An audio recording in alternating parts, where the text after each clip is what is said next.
There are certain traits that I'm looking for, and I'm very, very particular. I've been Okay.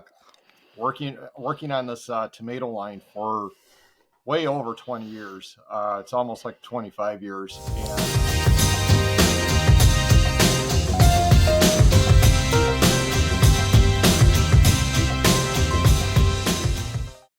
Hello and welcome back to the Gecko Cove Connection. My name is Bobby, and in today's episode, we're going to be interviewing Philip Tremper. Philip was so nice. If you can't tell, I have been sort of out of commission, right? It's been a while since I put out one of these podcasts, and actually any video here on YouTube, because I've been sick pretty much since Thanksgiving. Me, my kids, it's not been fun. So I hope you guys are all healthy.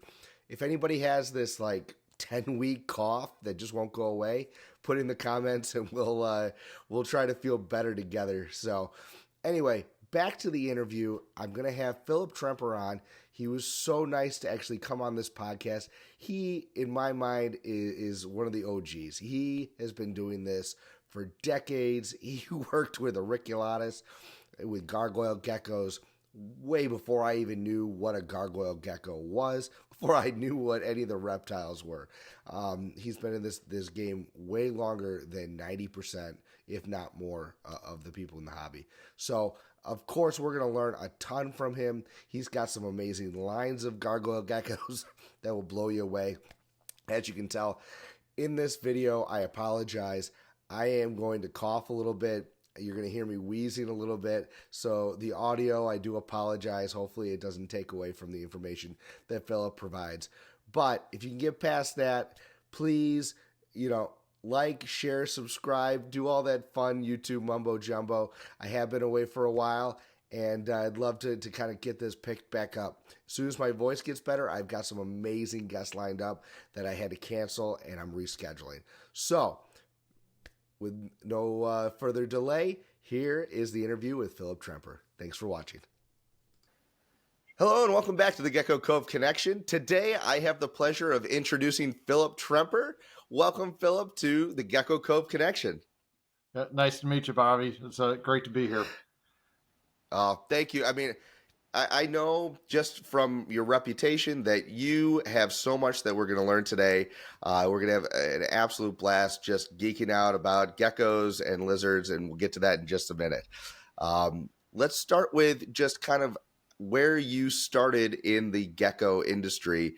Did you? How did you get your first gargoyle gecko?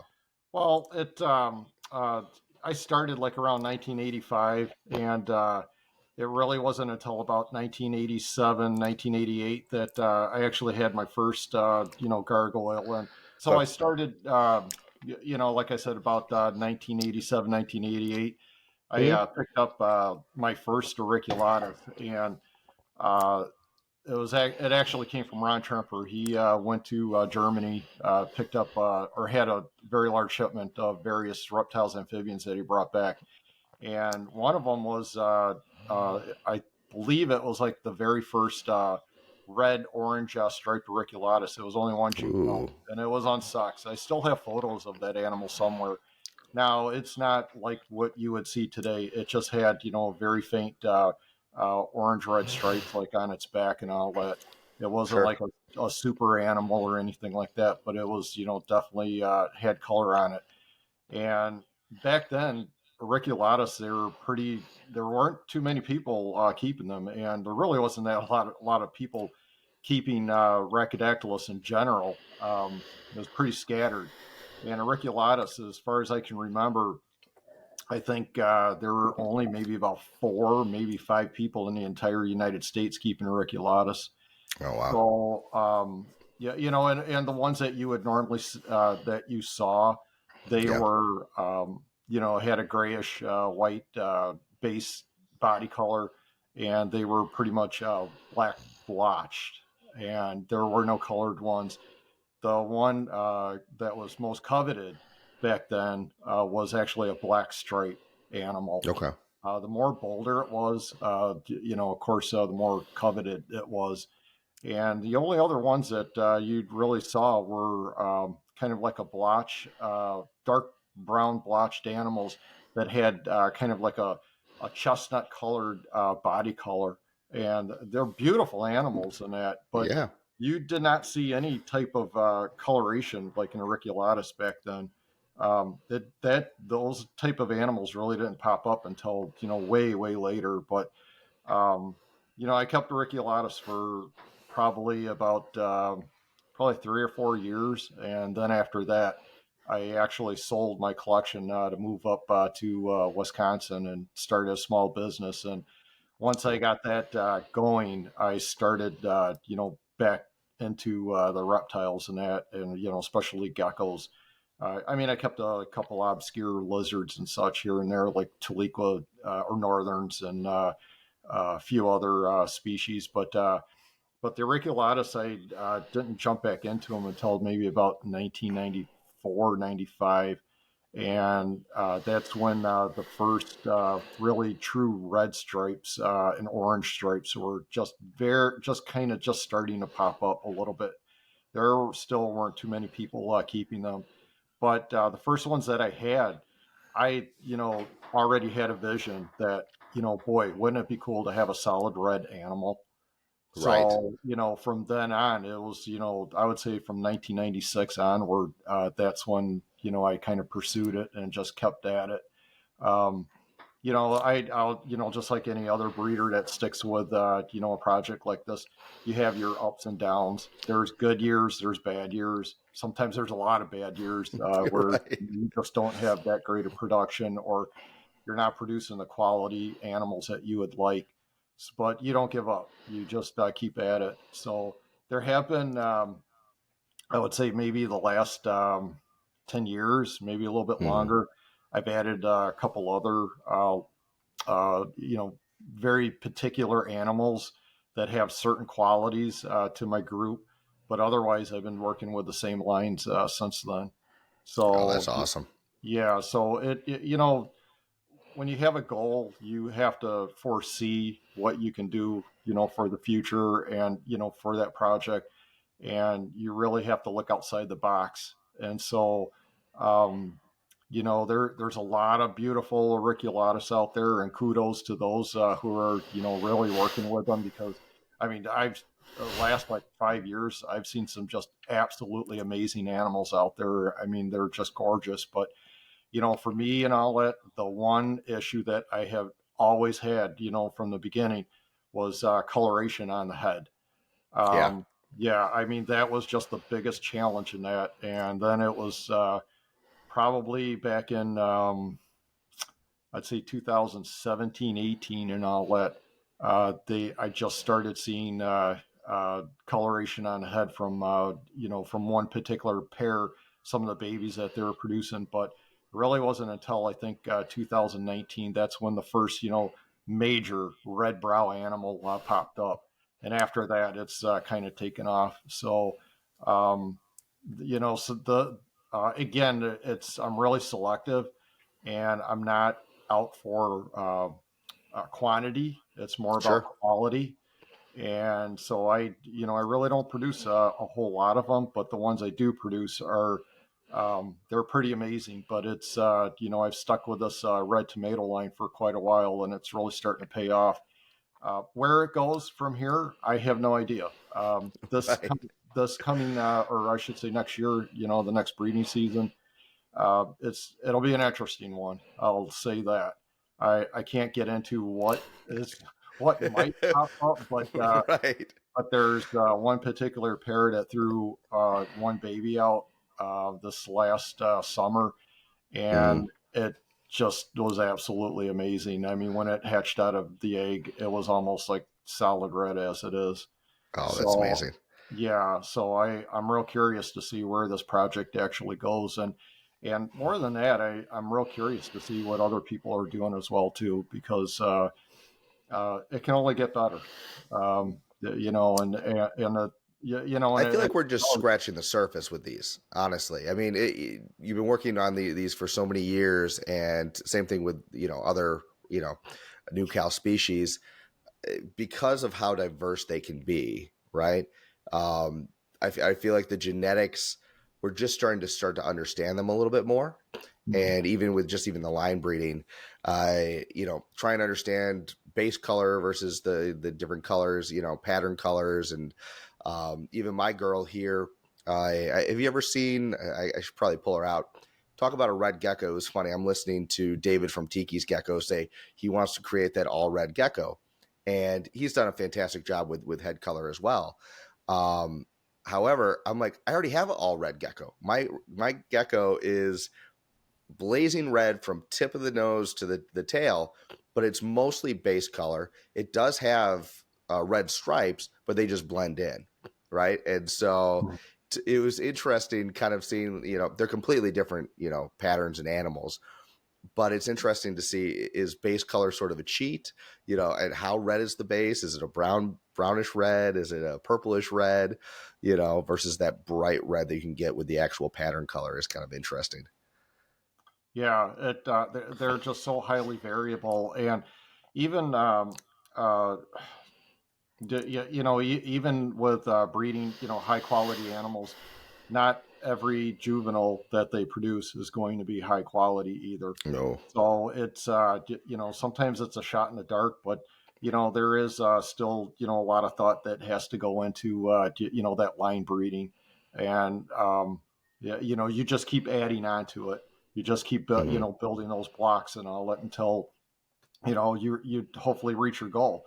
And even if you don't, you're still working with some incredible animals that have incredible colors and patterns out there. Absolutely. I mean, I have to stay small. Just not that I don't have the space in the house, but with young kids and my wife, limiting me. I wanted to get the highest quality animals. I probably have with babies right now about 20 animals. I really only have, if I count, I don't know, about 4 trios worth right now of adults. Yeah.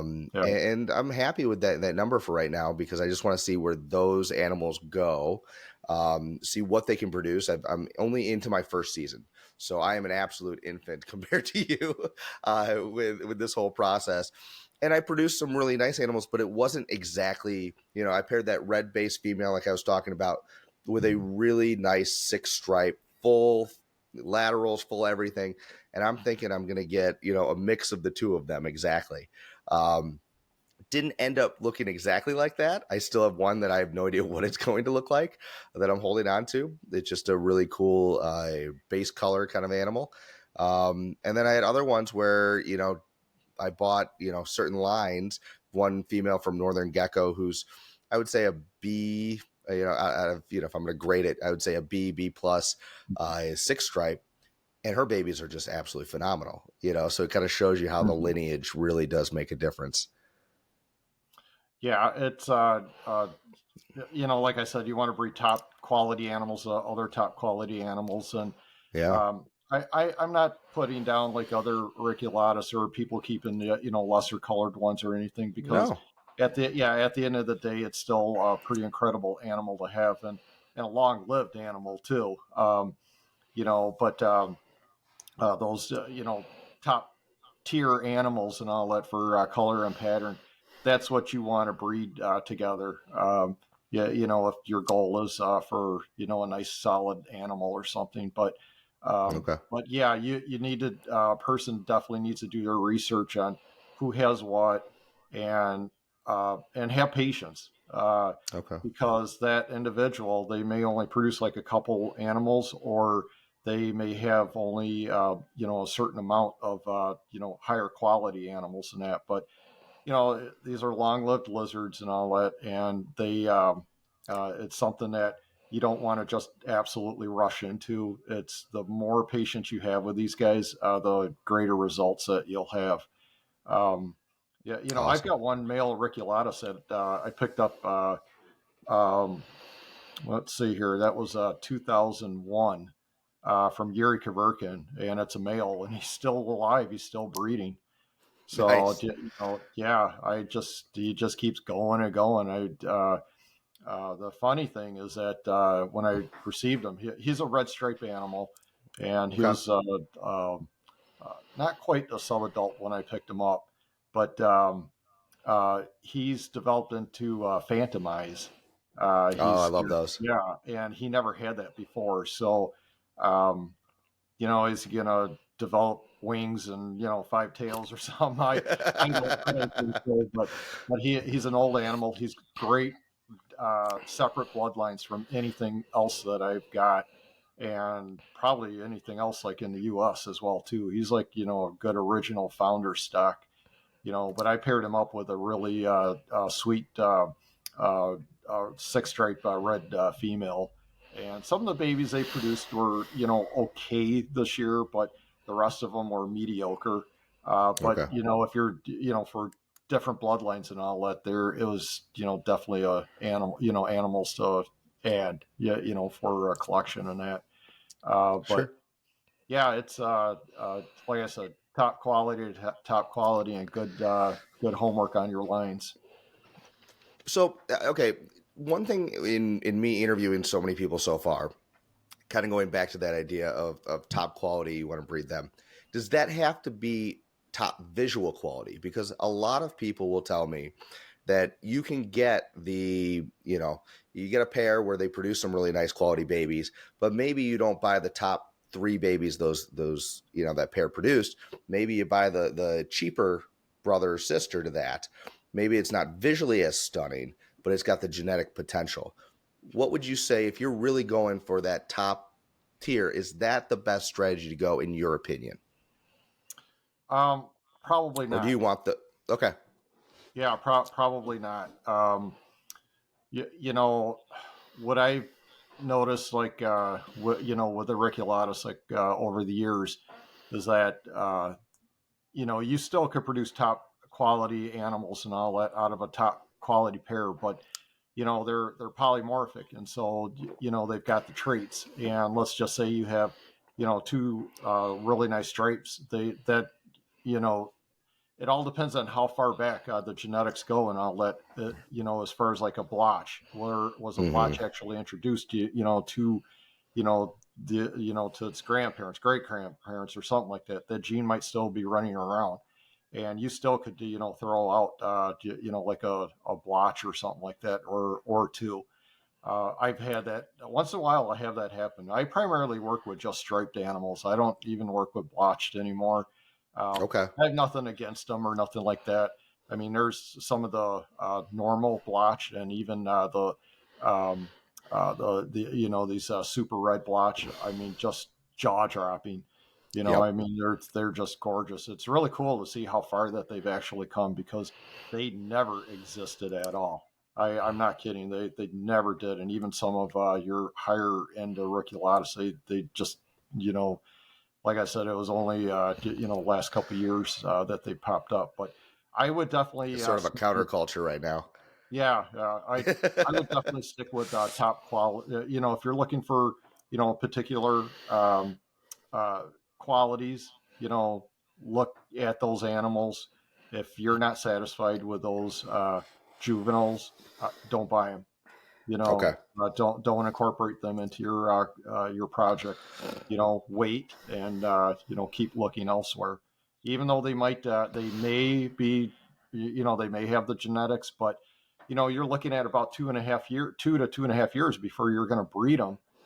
Yep. So you got to think about the time and effort you're going to be putting into those animals, and what if it doesn't pan out? Then I don't want to say you've really wasted your time or anything, but it just might not be what you expected. So you have to be very selective on what you pretty much want to do, and there's nothing wrong with that. So No. um, yeah, but yeah, I would definitely go with the top end animals. And I always make the joke that that's sort of my strategy. Is I've heard you can buy the non visually stunning animals, but have the better genes, and I understand the principle behind that.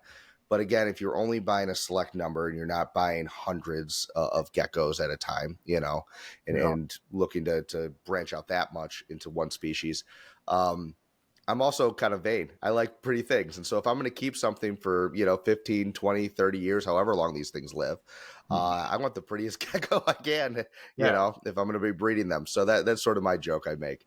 But it is true. So how many auriculatus do you currently have in your breeding stock right now? You said you kept it relatively small. Yeah, right now probably around. I keep mine in pairs. I don't do trios at all. Sure. Um, yeah, so just I'm going to have pairs. to ask you about that in a second. Okay. Um, for pairs, probably around 9 or 10. Okay. Yeah, Yeah, that's reasonable. because I've got a very diverse collection. All different lizards, and I just am not going to concentrate. Let's say 50 pairs on one species, and I that's just not me. I mean, Sure. I just don't do that at all. But because that's going to take up a lot of real estate and a lot of time, and I, I don't have like a 5,000 square foot building, or full time, Be nice, but yeah. yeah, to devote to something like that. But I keep it, simple, and and that doesn't include animals like holdbacks. Yeah. I've got several holdbacks that I'm raising up right now that I don't really like. For some of them, I don't really like opening my mouth about because then I have I'll have individuals just that are very Hound you for them. pursuant, yeah, on those, and so sometimes it's just better just not to say anything about them. Yeah, you don't have to say anything. Just ship them over. I'm not that far away, Yeah, and we'll be good. That's all right. yeah, just not FedEx So this time of year. So exactly.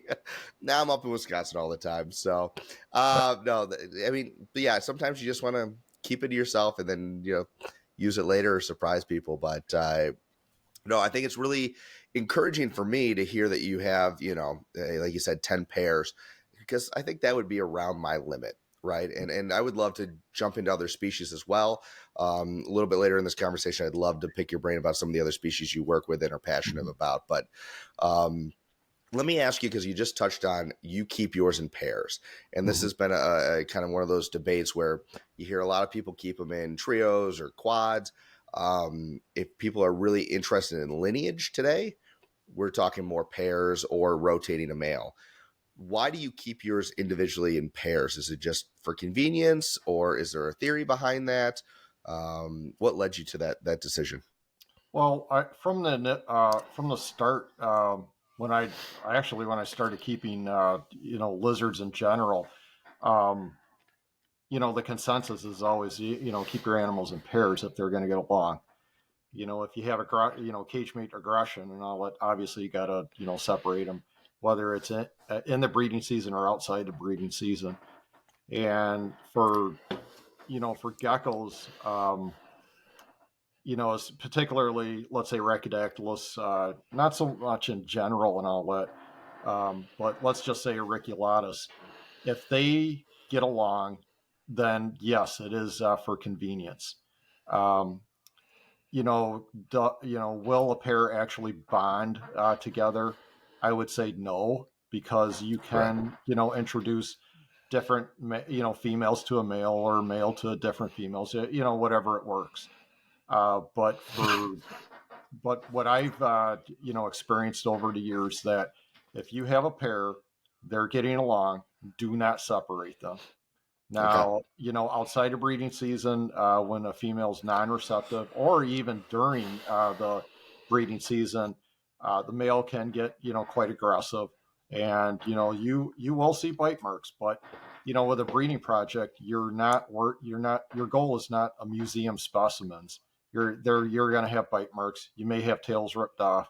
Um, some some auriculatus, they never attack one another. They won't do anything to each other. They just get along. They just hang out. Whether it's the Yeah. same cork tube or whatever it may be. Um, you have to, as a hobbyist, as a breeder, you have to know your animals, each of them individually, because Yeah. just like people and that, they have sort of their own little personalities, and you have to be observant. You just can't, myself and all that. I have tall vertical cages that I have mine in, and I do not keep them in shoe boxes at all. I don't believe in that at all. I never have. I never will, because when I go to feed, I go to water. I want to visually see those animals. So keeping them as pairs and all, it's proven to be quite well for me. I've tried That's awesome. yeah, I've tried trios in the past, and the males don't really mind two females, but two females, you'll one will develop a hierarchy among the others, and Excuse she'll me, sorry. start. No, that's okay. She'll start suppressing the other animal or animals, Hmm. and Okay. you will have an all out battle. I have seen it before, and so years ago I tried that. I mean, literally, that was like 20 years ago or something for trios, and I've never tried like 1.3 or 1.4, just due to cage space because uh, you're not going to keep let's say a trio or a small group of 4 or 5 animals. So let's say uh, equivalent of a 30-gallon tank. You have to have something that's Right. probably about 4 feet long by 2 feet wide, 2 feet high, pretty good sized cage and all that, because given the size of the animals, they Oh, have to they get need the away from space. one. Yeah, they need to get away from one another. But uh, yeah, it's easier to um, you know keep tabs on a pair, especially in breeding season, and especially when the female deposits her eggs. Um, you need to harvest them right away because Hmm. otherwise, depending on where they're laid, they could dry out or whatever happens. But and after that, if the female is receptive, within a couple days, the male's mounting her. But if she's not receptive, uh, and I'm sure that you've seen it and other people have seen it, Hmm. that the male will lay into her, but sometimes the female lays into the male too. I've experienced that, and so it's just good observations on your animals. But trios, like I said, it does not work for me at all. So yeah, it's just pairs, and it's been working out fine. Yeah, that's my ultimate goal eventually is to have one-to-one pairs. Hmm. Actually, caging wise, right now, I ordered a few of these right behind me, which are actually, I think they're 3 feet. Basically, they end up being split in half. I split them in half with a panel. Excuse me, coughing all the time. Don't get sick. Um, they end up being an 18, 18, 18. And what's nice, I think, about that, I wouldn't mind them being a little bit taller, like my 18, 18, 24. Hmm. But I'm going to keep just, the female in there and rotate my male that I have currently is my strategy right now. I would love to keep each, one with one-to-one. But I find it hard to find some males. I can find really nice females pretty readily, but to find top quality males has been a challenge. I've got a few that I'm growing up right now, but yeah, I think that's just my challenge that I'm gonna have to kind of get over eventually. But time, I got to be patient, right? Like we were talking about, wait for the right ones. Right. Another thing too, when keeping the animals in pairs and all that, if you decide to do that, we really don't know when the female becomes receptive. Hmm. Um, and timing is it. The male will have certain cues and scent and whatever it may be, from the female. But if you're rotating the animals and all that, you may miss it altogether. So you And may that's my worry. yeah, that the female will produce if conditions are adequate in her diet, but those eggs will probably be infertile.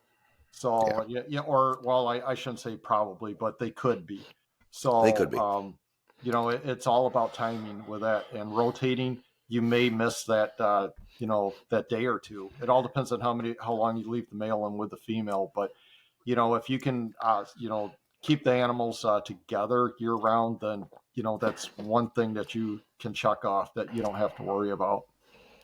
Yeah, and that would be an absolute goal. I mean, this was just my first season. I had quite a few sets of duds, and I didn't know if it was due to And actually, I didn't rotate my males that much, actually at all. Um, I kept them. I had 3 females and 3 males. 2 of the males I just are not up to snuff for me as far as quality goes. So that's why I was looking at rotating the one really high quality male. Yeah. But you're making me gotta double guess by myself a little bit here. But yeah, it's an interesting thing where I've heard if you just keep them year round, you have the most success, because unlike crested geckos, they don't retain sperm as well as what I've heard as well. Mhm. So something to consider. But yeah, So, so well, go let ahead. me ask you this, and I'll let Yeah, please. do you cool your animals at all?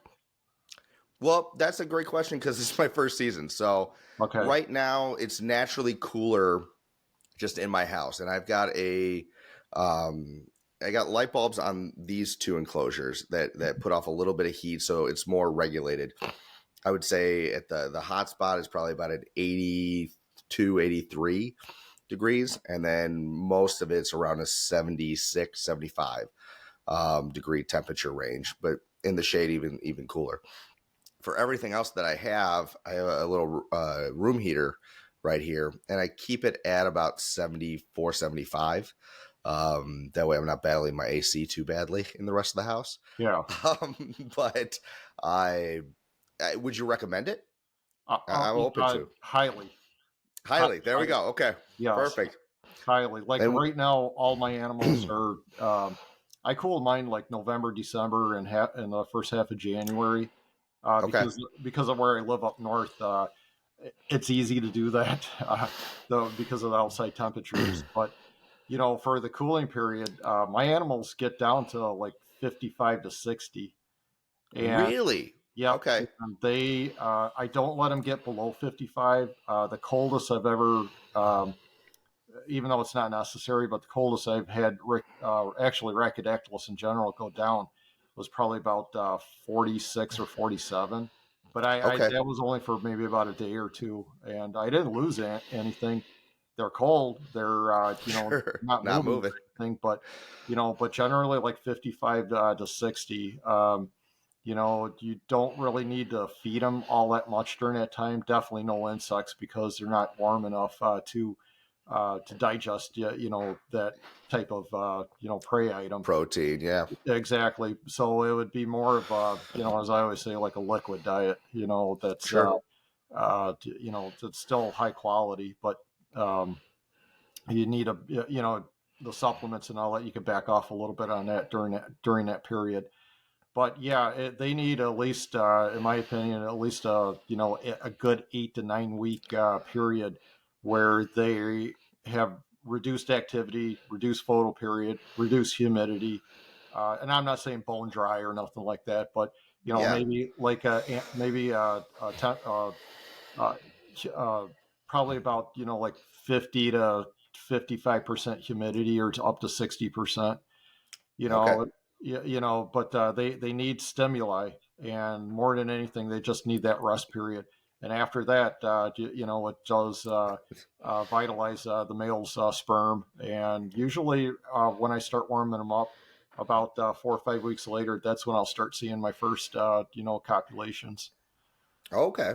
Yeah, because And I'm debating right now that I'm upstairs right now in my Mhm. house. I have a 3-story house. And the reason I moved them all up here initially was because when they're just growing out and I'm not even in my first season, I'll keep them warm just to keep them growing. Yeah, Right. And I yeah. think a lot of people do that with their babies and their grow outs. Um, but I'm actually debating moving them back down to my basement for what you said, because that would be ideal. I could easily control that in a basement, drop them down, because I'm in the northern United States. I'm in Chicagoland area, so I'm not too Mhm. far from you. A little bit warmer, but not much. Yeah. Yeah, it. So very I, similar. the auriculatus and rhacodactylus don't need like these high temperatures and that. Yeah, I, and especially like this time of year, this should be their downtime, at least for the adults and all. The juveniles, like you said, they, keep them warm, keep them fed and happy so they can grow. But Yeah. by their second year, or the end of their second year, I should say, they should be large enough and old enough more than anything that they could, as they're approaching into their third year, that they'll be, ready and mature enough for that first breeding season. Yeah. But your other animals and all that, giving them that break from the daily routine of the heat, humidity, food, and all that. All it's going to do is just prolong their lives, and you're going to get more viable offspring and eggs and all that by that rest period. And you can look at it this way too. It's like less maintenance for you as Yep. well.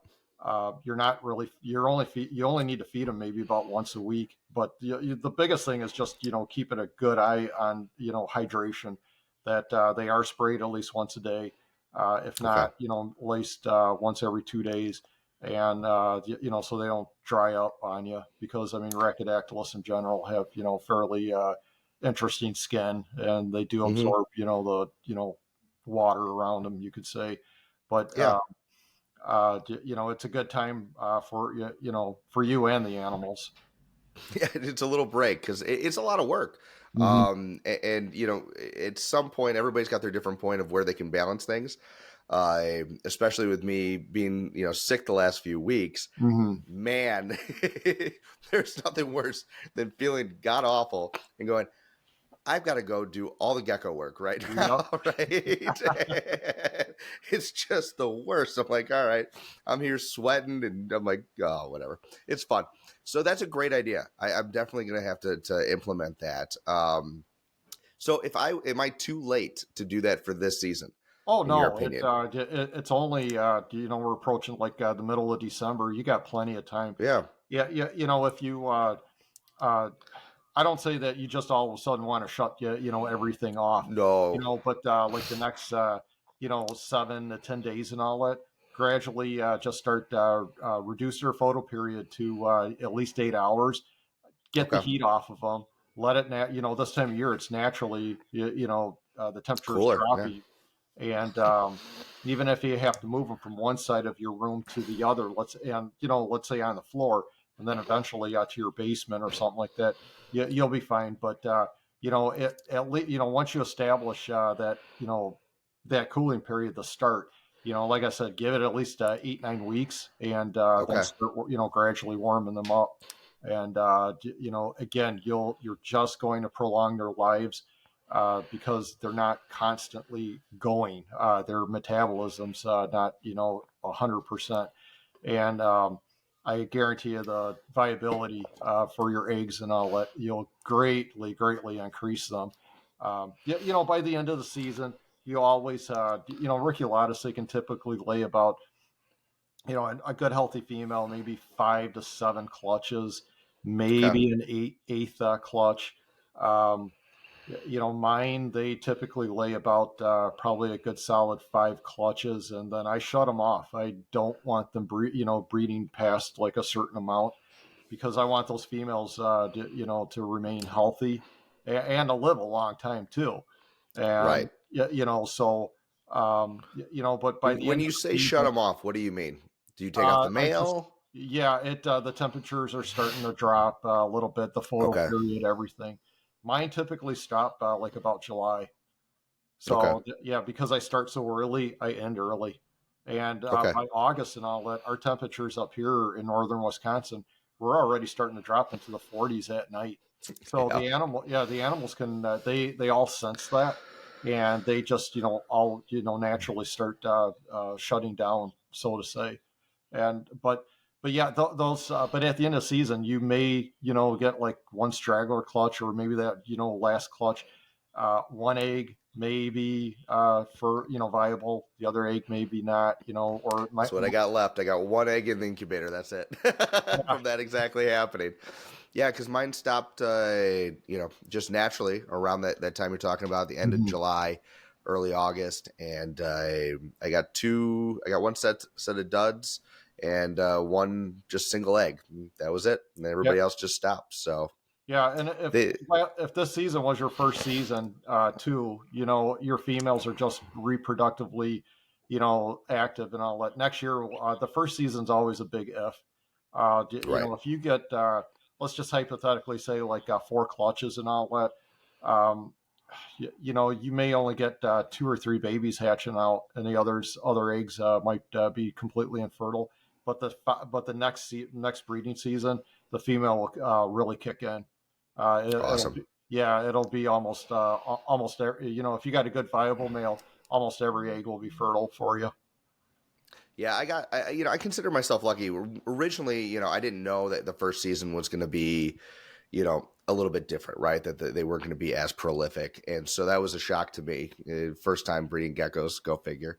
Mhm. And so I ended up actually, I consider myself lucky. I had 3 females. One gave me 1 clutch. That's it. One gave me 1 egg. That's it. The whole season. Mhm. One gave me 5 clutches. Perfect. All of them hatched out. Nice. And so I'm like, you know what? I'll take it. Out of 3 females, I had one that just was just as normal as any other season, and the other ones, didn't produce a ton, but that's totally okay. It makes those Mhm. babies a little bit more special. Now, when's the last time you've actually had new females start with Arachidactylus? Uh, Last year. Last year? Oh, Yeah. nice. Some new blood. Yeah, and well, it was a continuation of the tomato line, Okay. and yeah, and I out of that one female, she produced 2 babies, which were incredible, and I think was there 6 or 7 eggs that were an additional 6 or 7 eggs and all that were infertile. Okay. So, Yeah. and I So really, it happens. yeah, I wasn't worried about it at all. I just knew that this is the norm, and patience. So Per. so not this coming season she'll be quite viable. That's awesome. Now, what size enclosure do you keep your ears in? You said some of the skyscrapers, or No, so when I got started, there were no exoterras. There were no these fancy vertical cages and all that. Plain old 20-gallon tanks. nice. So, so I, of course, back in the day, they were cheap, dollar a gallon. Mm-hmm. Can't do that anymore. But and plus, there's better, cages out there. So I Sure. just made racks of, to fit 20 and 30 gallons and all that. And I don't keep them in 30 gallons anymore, but like a per pair, a 20-gallon, which is Mm-hmm. basically the equivalent of size of a 1824 Exoterra. Yep. So Ah. like on one rack, I can fit probably 8 cages. And one thing too that I like about them, I mean, everybody's different with their maintenance. When it comes to cleaning, I break the cages down completely. I take everything out, scrub it down, put everything back, normal or the way that it was. Because Rhacodactylus and lizards in general are creatures that have it. They want Mm-hmm. the same type of you know structure around them that they were just yanked out of. So it's easier on maintenance for me. Once I get started, it takes me about a good hour and a half to scrub everything out, put it all back together. I've just got a complete system down for that. And I've got of course screen tops, good air ventilation, and I do keep UVB lights on them too. So I Oh, have okay. seen, yeah, all Rhacodactylus will bask from time to time. Not all the time, but you do need to give them that option, and plus it establishes a photo period on them too. So everything's on Yep. timers. I don't have to mess around with that at all. That's why I just yeah, like I said, I I just don't really, and I never will incorporate keeping uh, arboreal geckos in shoe boxes or sweater boxes. I just Yep. they're an arboreal gecko, not a terrestrial gecko. Yep. So so that's basically what I do with them, and they're heavily planted. Different branches, cork bark tubes. I always Do you keep a use large. substrate, or do you do The lay only substrate boxes? that I use is paper towels, and Okay. it's cheap, it's easy. I can spot clean real easy, everything. But for egg deposition and all that, I've always used like an 8-inch clay or terracotta pot that has a pothos growing in it. And Mm-hmm. 10 times out of 10, my female Riculatus, even if I provide a nest box, They go right to that plant because they want to dig those eggs into the roots of the plant. So Okay. when there's during the breeding season, when there's soil that's actually kicked out and it's sitting on the paper towels, well, I You know that know. eggs have been laid. That's a great trick. Yeah. Because a lot of people, they just use the lay boxes and then look to see because it's clear. I didn't have that luck. So I've actually made it harder on myself. I'm actually going back to paper towel a lot. Mm-hmm. I think like you said, it's a lot easier. Depends on your situation and how much humidity your environment can hold. But yeah, I like that idea with the pothos and put that in there. Um, as long as it's Yeah, keeping the humidity, that's awesome. Yeah, right. there's nothing more frustrating than trying to dig for a bunch of eggs in a Yeah, substrate and yeah. disrupt everything, and your hands are full of little gecko poop. And it's like, nope, didn't get any eggs. Yeah, there's some really, there's some keepers out there that have their riculatus and just beautiful, naturalistic vivariums and that. And I mean, it's amazing. They're beautiful and all that. But everybody Yep, has to do what they have to do, for the health of the animal and for your own sanity when it comes to maintaining them. Especially even like a larger collection, but because time is everything. And it so is. it's, aesthetically, does it look great? Probably not, but it does meet the needs of the gecko. And, again, I've got animals that are, some Rhacodactylus that are, pushing way over 20 years and still breeding. So if it That's was a awesome. detriment, yeah, if it was a detriment to them, they would have been dead a long time ago, and they're not. Some of my Pine Island Chihuahuas, and even I've got one trio, or no, one pair of mainland Chihuahuas. They're going on their 24th year of breeding, and Oh, that's awesome. almost all their eggs are fertile. It's like, when are you guys ever going to reach that geriatric stage and just stop? But they just keep going. It's not like I'm trying to breed the death out of them or anything, but it just shows that if you maintain your animals properly and all that, they such as Rhacodactylus, they have a long health. You're providing a long healthy life for Yeah, which is what I love that about the species, that them. they do have that longevity, and you can work with the same, because they do have personalities. We talked about this earlier. Oh yeah. I've talked to some breeders where they're like, I have a female that will kill anything that comes in here, right? Hmm. And then I've got one female that's my orange stripe. She is the most skittish thing in the world, but once you get her out, she's calm. Hmm. And then I've got other ones that are just, they all are different, right? I could go through each one. I want to circle back real quick about the shoebox comment. And the reason why I want to ask is, I get where you're coming from with the adults. They are a boreal species. They need that vertical space. They use it, especially the more people I talk to with basking and UVB. I've seen that trend start a little bit more, which I think is great. What about with babies? How do you keep your baby racks? Do you keep them in racks? Do you keep them in, what does that look like for you? Is that different? Yeah, again, I don't incorporate any of the shoebox or rack method at all. Okay. Yeah, I've never gone down that So what do you path. keep your babies in then? Well, what I, from right from the get go, it's an arboreal gecko, so you want to keep it in an arboreal cage. Okay. For one thing, well, start out with babies are kept individually because baby auriculatus and rhacodactylus, they'll tear. They'll eat. They, Yep. yeah, and of course they go right for the tails. And who wants a tailless animal? I mean, auriculatus Yep. will, all of them will, well, a couple of them won't grow back and all that, but auriculatus will. But I want an original tail. I don't want a regen Yeah. tail. So what I've, right from the beginning, I've always used the small critter keepers, Okay. and yeah, the little plastic critter keepers. They're probably like, I think 8 by 7 by 5 inches or something like that, and that's what I'll Mm-hmm. start them out in. And they've got great ventilation on the top. And for substrate, just fold up paper towel. I provide two branches for them, so they got different heights that they can that's accommodated for them. And they, depending on the time of the year, with the humidity outside, they'll either be sprayed once a day or twice a day. Okay. So, and as far as like, feeding, babies are typically fed like about every other day or at the very latest, like every third day. Right. And once they switch over to crickets and all that, it's, they become tigers. They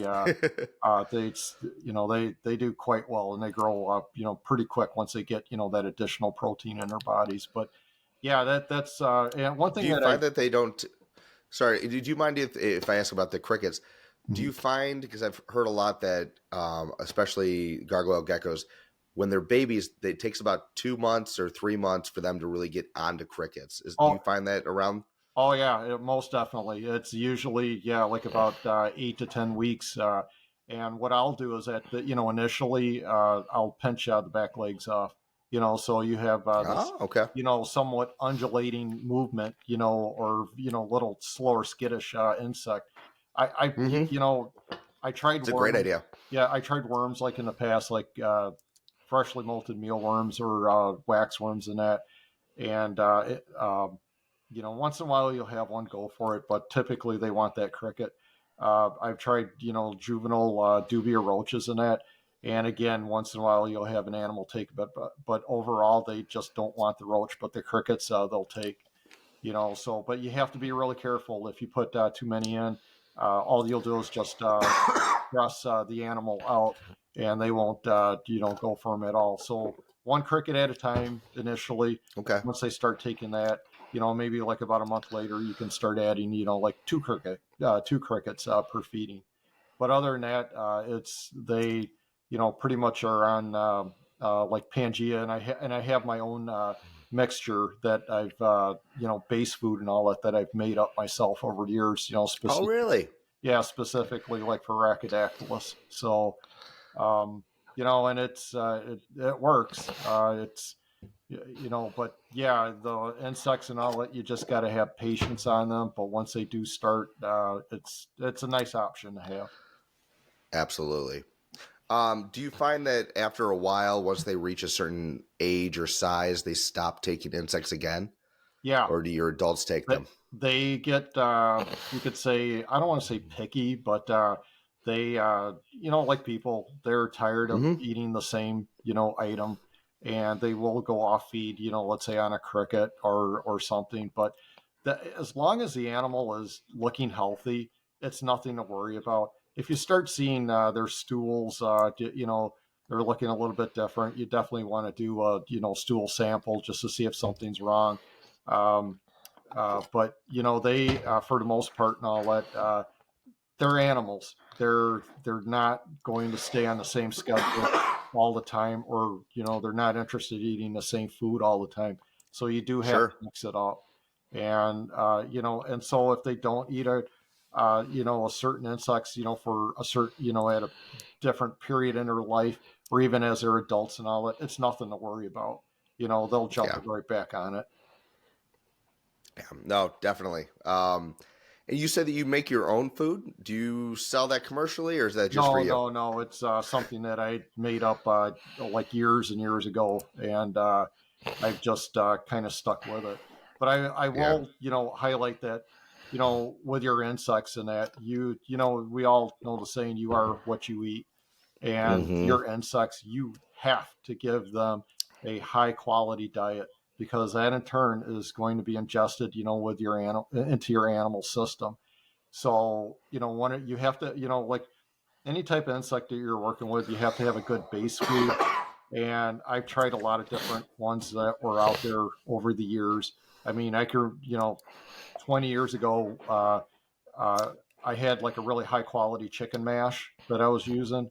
And did it work? Yes. But I remember the particular product that I was using, they started putting medication in it, and I, stopped using it. Yeah. It's basically for poultry.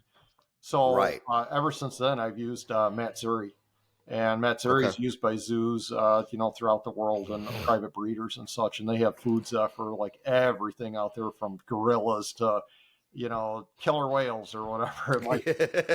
No, that Matsuri makes a cricket diet, and they make a roach diet, and both of I use both of them.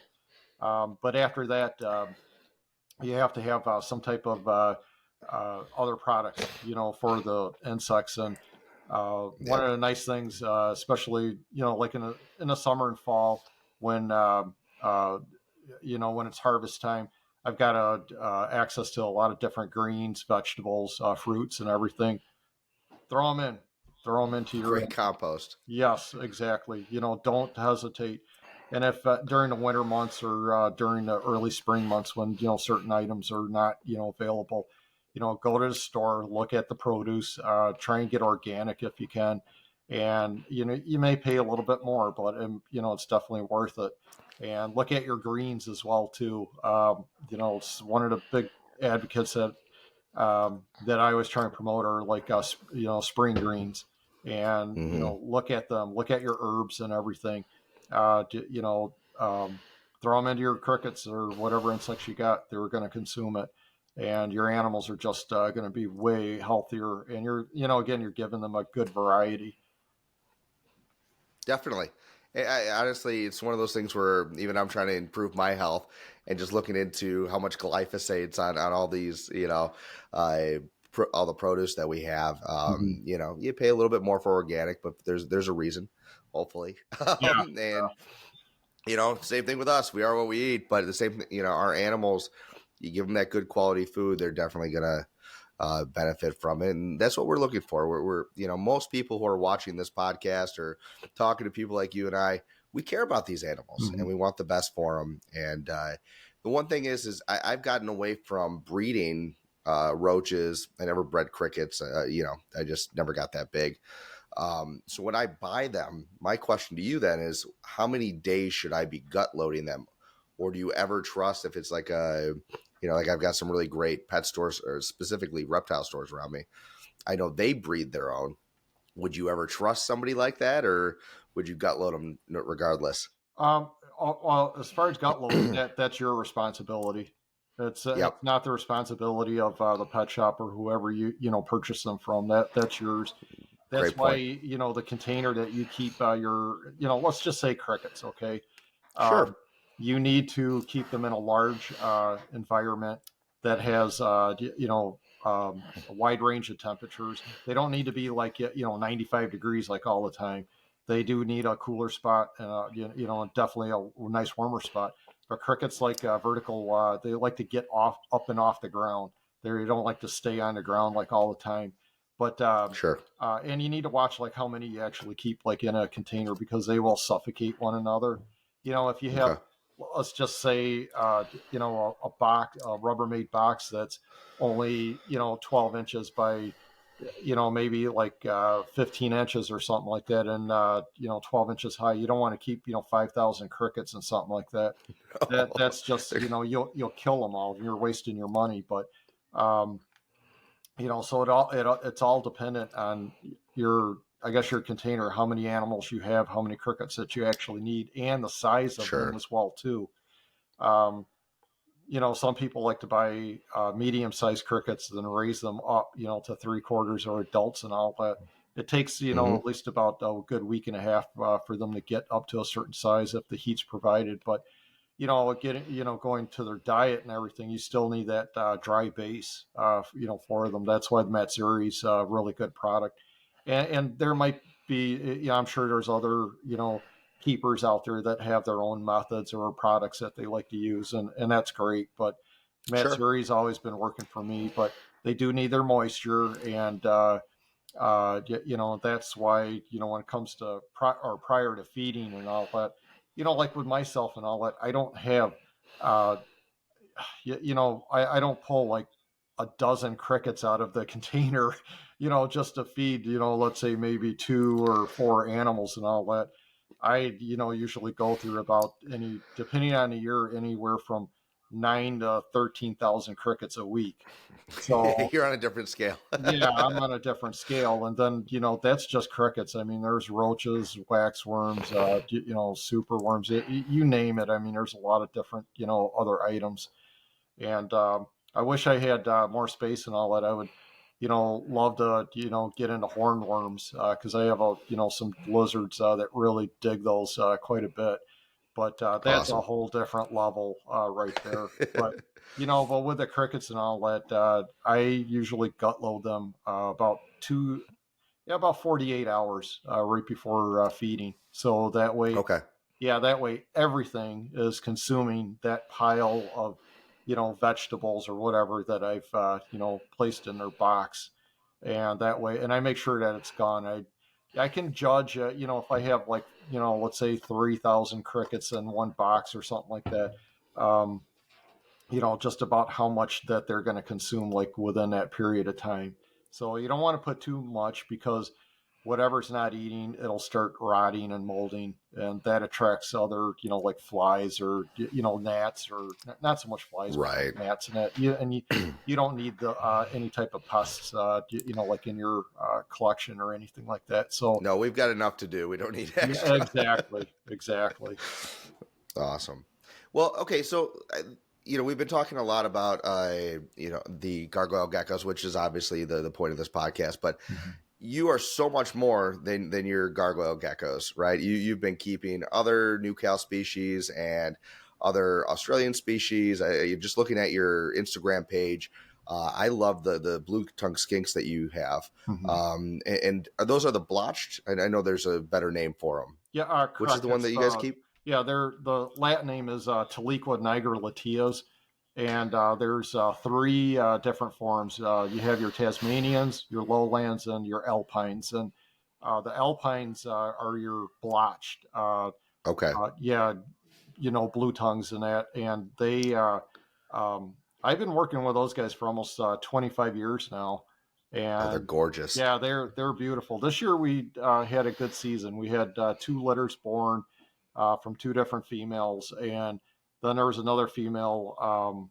I thought for sure she was going to have live babies, but instead she had infertile ovas, which to me is Okay. still a success because she's reproductively active. And then we had you've got your lowland blotches or your Victorians, and this was a very first breeding of them in the United States since the late 1980s. And I had one female dropped six babies. So a good buddy of mine, Nice. yeah, grabbed three of the babies, and the other three I kept them back. But I'll have definitely. I've got more. My animals will be a little bit more mature next season, at least because I had some younger females in that. So hopefully it'll be a better season with those guys. But and then the Tasmanians, there's none in the United States, or if they are, there's only maybe like a pair or two. But they're so Okay. they're ridiculously hard to get, and then the price on them is insane. Um, but yeah, it's I work with those guys, and the only other blue tongue that I work with are the westerns, the Taliqua ospitalis. So Okay.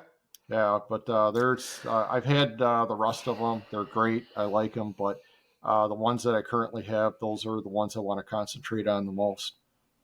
So obviously the most popular ones are the is it the northern, right? Correct. Yeah, the intermedia. And yeah, and they're beautiful animals, and some of the morphs that are coming out are gorgeous. Mhm. I honestly, I'm more drawn to what you have. I think it was the alpines I was looking at, Mhm. and personality wise, as a pet, if someone knows nothing about the two different ones, only knows northerns, um, what would you say is special about the type that you've gravitated towards? Why do you like those better? Does that just work out for you because of where you live? Is it personality? What about them? Um, I would say yes to that. It was primarily, where they're located at in, New South Wales and Australia. It's almost a match to northern Wisconsin, so they do quite well up here. And they need, like a 2.5, 3 month cooling period, and they temperatures need to get down low. I mean, a base daytime temperature is 55. If it goes above that, they want to become active, and you don't want that. You need a nice solid rest period for them with no interference at all. But the first time that I ever saw, sometimes when we see a particular animal, or let's say reptiles or Yeah. amphibians, we have there's long lasting impressions. and they just stick with us. And I can remember back in 1985, it was at the Brookfield Zoo. There was at the reptile, house. That was I haven't been there in a long time, and I'm sure it's reconstructed. But this was the old, uh, displays. They're extremely tall and deep. Yep. And I remember just being in that reptile house, and I went up to one cage, and it didn't look like anything was in it. There was this log, or half log. It was hollowed out, and I remember the display sign. It said Taliqua nigra alpine blotch blue tongue. I'm like, I know what blue tongues are, but what is this? And here comes this absolutely gorgeous lumbering subadult uh, uh, blotch coming out of this log, and it has just Yeah. stuck in my head. The body color, it was like this deep purplish mauve color with these bright, deep salmon colored, blotches on its back. And that has stuck with me to this day. And I always told myself back then, if I'm going to work with, blue tongues and all that is going to be it. And it was like around it was the year 2000. That's when I started collecting them, and Okay. I just they've been in my collection ever since. And they're relatively rare too. Oh Not a lot yeah, of people work with them. they're very rare. At a couple years ago, there was actually quite a few people that had them in the United States, but Okay. even though I did not stay in contact with some of these other individuals, there was a good reliable source that did know these other individuals. And if I remember correctly, I mean, don't quote me 100%, but Sure. 13 animals died in the United States that year. Oh no. For various reasons or another. And that was a big loss. And where these Yeah. individuals were located, I I'm not being disrespectful to them or nothing like that, but I feel that their environments just would not have worked out, for long term breeding. They might have gotten Sure. one or two breedings, but for long term, I don't think so, because they were mainly in the southern and western states, and even down in Florida as well too. Um, Florida is it works for a lot of species, but it does not work for alpine blue tongues, because you think of the word alpine, you think of cold. Yeah. Right. So that Exactly. those animals need that. But there's myself and Johnny Felchiti out in New Jersey. We're currently the only ones, like in the United States, breeding these consistently. So him and I, Yeah. we've been working together on these guys just to establish a good nucleus again. But again, that's a project that um, I don't really like selling them, and I don't. I may trade them, but it's Sure. this year, because of space, I can't keep them all. I had to get rid of. I had to offer some of them. But I mean, if I could, I would keep them all and not give any of them all, because they're just such beautiful and unique lizards. And again, they're long lived. I still have one of my original males, and Sure. he's pushing. Next May he'll be 25 years old. Oh, that's Yeah, awesome. he's showing a little bit of age, and he has a little bit of cataract, Yeah. like in one of his eyes, but he still tries to breed every season. So but they're That's great. awesome. Yeah, they're great lizards. But And you didn't have to pay for college at that age. yeah, exactly. But as far as like disposition and all that, the females can be a little bit temperamental. Males Okay. are pretty passive. But like almost every northern that I've had, and I'm not saying that northerns are a bad lizard to have, but every northern I've had have just been trouble for me, and they've just it's just one issue after another. Not health wise or nothing like that, but it They all just, have different personalities. yeah, they do. And I've had it seems like I always get the short end of the stick on them. I always get the aggressive ones, that just Yeah. want to take your hands off. So yeah, I haven't had northerns. The last ones I had were the true sunsets, and Okay. that was several years ago, and that's about it. But I've had the privilege of working with the Centralians, the Talico multifasciata, for about a good solid 10 years, and um, That was like in the early 2000s. But the problem about with those animals that I had back then, there were very few of them that were in the United States, and the ones Sure. that were here, they were being passed around from one collection to another collection, and nobody had a real solid grip on how old they were. But I took the chance on picking them up anyway. And the one thing with Taliquas, and like we talked about with geckos and all that, they're creatures of habit. They do not like change Mhm. at all. So if you acquire like a Taliqua species and all that, um, get you got to go with a baby. Do not if you go with an adult, Okay. um, you might get some breeding out of it, but chances are it will be long term. It'll be at least like 3-4 years before you get anything out of them. Because they have to get accustomed and acclimate to your surroundings, their environment, just the whole 9 yards, of their environment, what's going on around them. It's interesting, yeah, that it's not just the gecko species; it's a lot of reptiles, and you can Mhm. also put my wife in that category. She hates change, but it's one of those things where I've heard where if you mix up their entire cage, keep them in the same one, it might mess up their breeding cycle with the gargoyles, and so Yeah. yeah, I think that's something that people really need to pay attention to. If you haven't heard both of us say it, um, try to keep consistency. It makes a huge difference. So you can't be changing things up every 5 seconds, having that cage ADD. It's a great Absolutely. point. Yeah, absolutely. So awesome. Yeah. So, okay, I'm going to ask you a question. You don't have to answer it, but which would be hypothetically, don't give me a price, harder to get out of you? A one of the Alpine babies or get one of your tomato line gargoyles? Oh, the Which would Alpine be nest, harder? yeah, the Talica niger. Yeah, that's the hardest right there.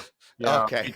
The thing is with okay, they're live bearing animals, Yep. and my wife and I, we've had the privilege of eyewitnessing the births, and it's incredible. If you've got two children.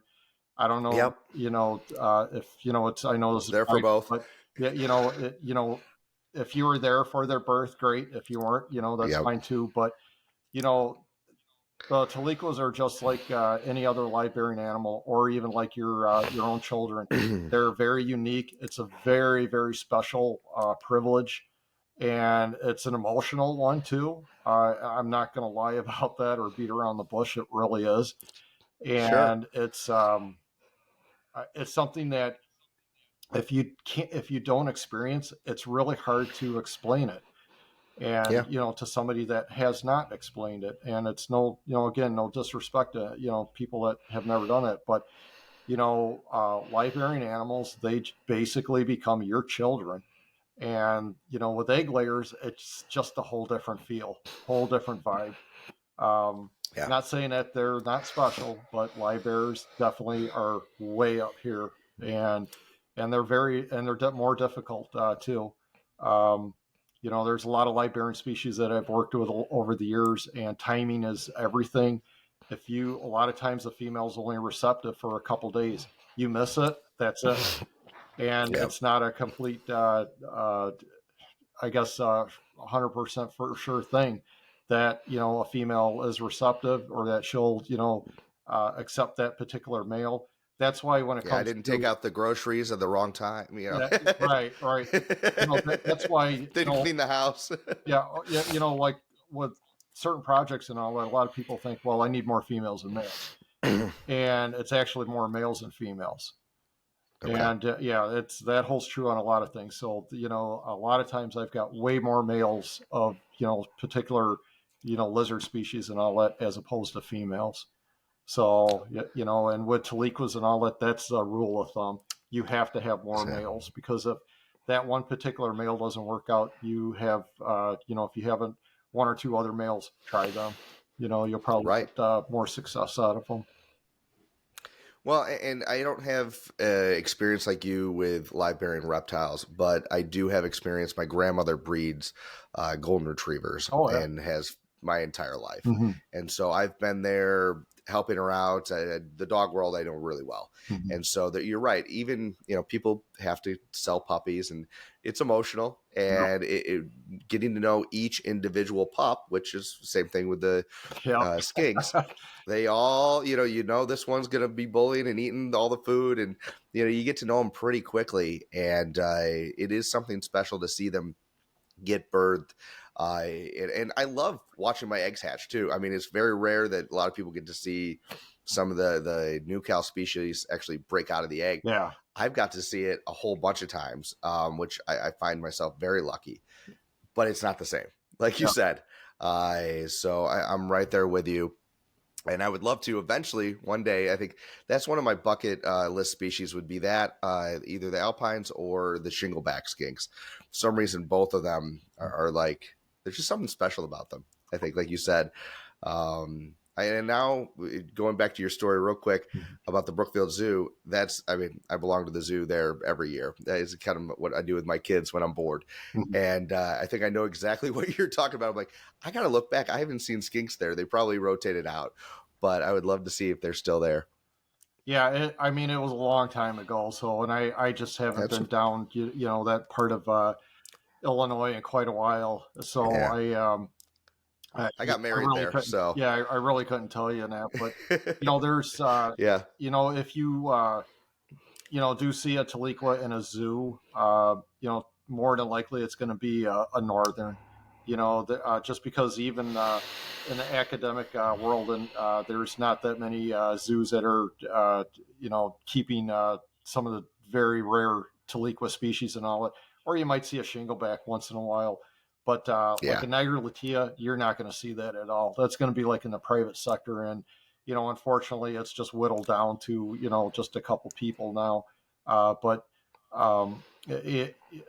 there's actually probably maybe a good handful of people that have the westerns, and even less for the centralians, like in the United States now. There are Okay. easterns out there, and there are some really gorgeous ones that are out there, and they're easy to keep. But for whatever reason, people are just not interested in them. They want northerns. Interesting. So, but the northerns, as you mentioned before, there's a lot of different morphs that are out there, and some of them are just wild looking, and I mean, just beautiful. So, the ivory ones are, I mean, they're a work of art, basically. So, Yeah, they're gorgeous. So, what other species, real quick, because I know you've got a whole bunch of other species we could kind of go into, and I don't want to take up way too much of your time, but what's something that you're just currently really passionate about or excited about that we could talk about for the next few minutes? um, well, one special project that I currently have eggs incubating. It's actually a threatened animal now down from South America and Peru. It's called Polycorus peruvianus, or the genus Polycorus. They are the monkey tails lizards, and they're part of Okay. they're part of the Anolis group, or the iguanid family. And Yeah. all my I'll have to throw up a picture of them here. yeah, all my stock originated, and there's probably about 7 or 8 zoos over in Europe. And I was about maybe 6, 7 years ago. I was really fortunate that I was able to acquire legal stock from those zoos, and I just imported them. Been raising them up. Last year was their really first true breeding season, but the Okay. eggs are extremely hard to incubate, and they have a very long incubation. It's like about almost 265 days. It's very long, and you have to really watch the humidity level, temperatures, all Oh, that stuff. wow. So yeah, you want to talk about patience? Right, Right. I thought the gargoyles were bad. no, You it's know. these are even ridiculous. But if these eggs hatch, it'll those will be the first ones for the United States. So I'm Oh pretty wow! excited about Congratulations. those guys. But a good friend of mine, Roy Arthur Blodgett, out in California, he's got a couple adults, and he just received his first clutch of eggs out of one of his females this year. And of course, they're all infertile, but it was her very first breeding season. So Sure. there's really good hope for him. I'm very confident that he'll produce them. But and I only know of probably two other pairs like in the U.S., but their habitat is being threatened by dam construction. And if the dam goes Okay. up, that's it. Probably about 75% of their population is going to get wiped out. So that's why it's Oh real important no. to get those guys going.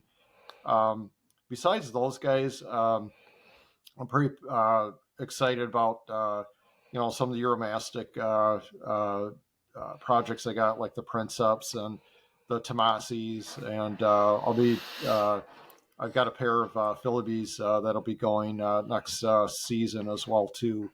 Uh, Okay. there's a couple other different gecko species that I'm hoping that they start producing as well too. But um, there's a couple newer projects and all that. One of them, is Algaria kingi, Arizona alligator lizard. So hopefully those guys start going next season. And I picked up, I don't know, it was probably about a year and a half ago, from a friend of mine, some uh, the green skinks and the Dacia smaragdinus and Okay. Philippine green tree skinks. So I already got eggs out of them this last summer, but again, it was the first breeding season, so hopefully next year will be a little bit better for those guys. Um, like I work with a lot of different terrestrial geckos, and you know, all different like arboreal geckos and that, but like different lizards and all that. It's always going to be taliquas, agamids, and different iguanids. The only monitors that I've currently keep and all that are just some really nice red ackies, and but Oh, nice. Yeah. this last season, for whatever reason, they just decided to take the year off. Which is fine. There's plenty of them out there, but sometimes a good Yeah. rest for a female, if she doesn't breed in a season, usually the next season or next year, she'll just start cranking eggs out left and right. But um, a really interesting gecko project that I was able to acquire before before they went CITES was the Australian arboreal gecko, Stropherus ciliaris aberrans. So Yeah. the aberrans, they've been here in the United States before, but not currently. And right before everything hit the fan, I was able to bring in a small group of them, and Oh, that's awesome. this past fall, I finally had my first babies hatch out. So I need Oh, the congrats. yeah, I need to get like a good nucleus going on those nice little group just to keep them established, like here for the United States.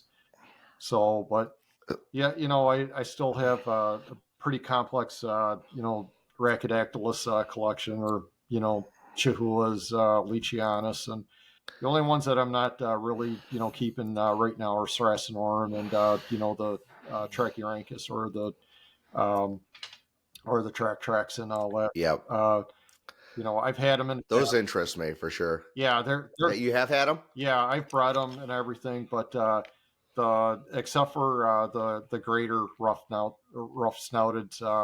Um, I mean, the female I had, boy, she just had just an attitude and a half. And I tried different males, and she just would never accept a male. And Okay. after so many years, I just ended up, throwing a towel on them. But they're great animals, mean as all get out. I mean, they're like a pit bull, just Oh ready to, no. that's gone wild.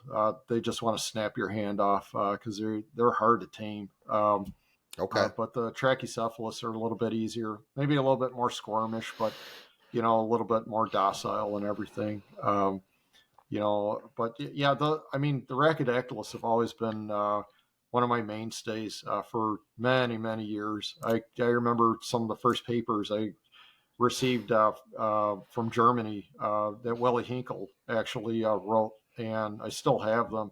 But and that was way back in like the late 1980s, like and it just has always stuck. So um, Yeah, it's been That's awesome. yeah, it's there's I mean, you've got such a collection. I mean, it's definitely your theory's got to be a spice of life kind of situation.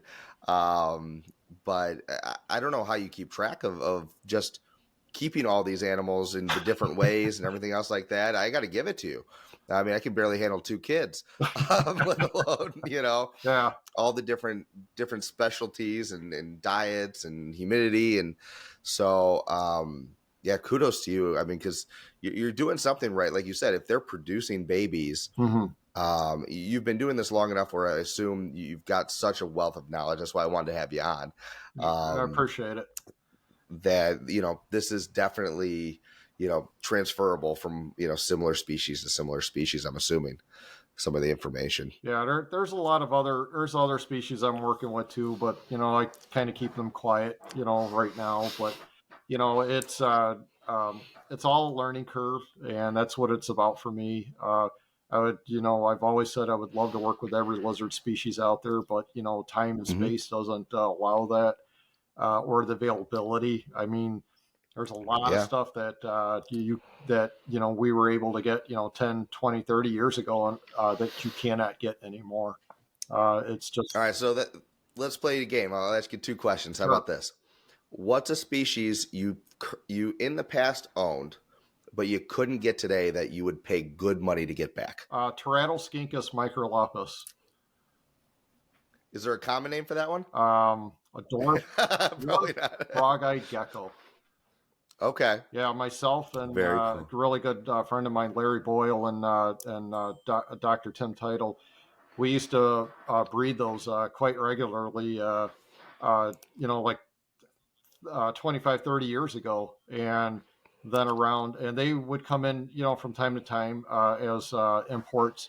And then when the wars started in the Middle East, like around 2000, 2001 or two, you had all those Yeah. sanctions and all that, and that's it. It shut everything off. And so Yeah. and nobody's has seen them since then. All So right. that would Yeah, be but and you can't foresee that stuff happening, right? So nope. it's just yeah. Or- So if you like it, get it now, keep it, Yeah, start breeding. exactly. All right. And I let me end with this question, if it's okay, Sure. just for fun. What's a species that you've never owned that would be an absolute number one dream species? If someone could hit you up, maybe it's not even legal, right? What's your number one dream species of all time? Brachylophus fasciata, Bola Bola, and Vidiensis, the Fiji Island iguanas. Oh, those are Yeah, gorgeous. I've had the privilege of not here in the United States, but over in Germany, where they are legal. And the few times that I've been over there, the friends that I've got that do keep them, I've graciously asked them if I could come over and see and hold their Brachylophus, and they certainly do. And as I always say, it's my Fiji Island iguana fix.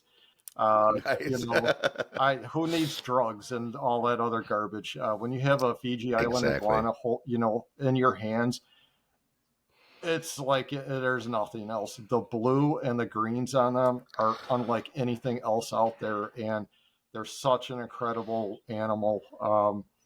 So yeah, those guys are at the top of my list right there. Yeah, that's a great answer.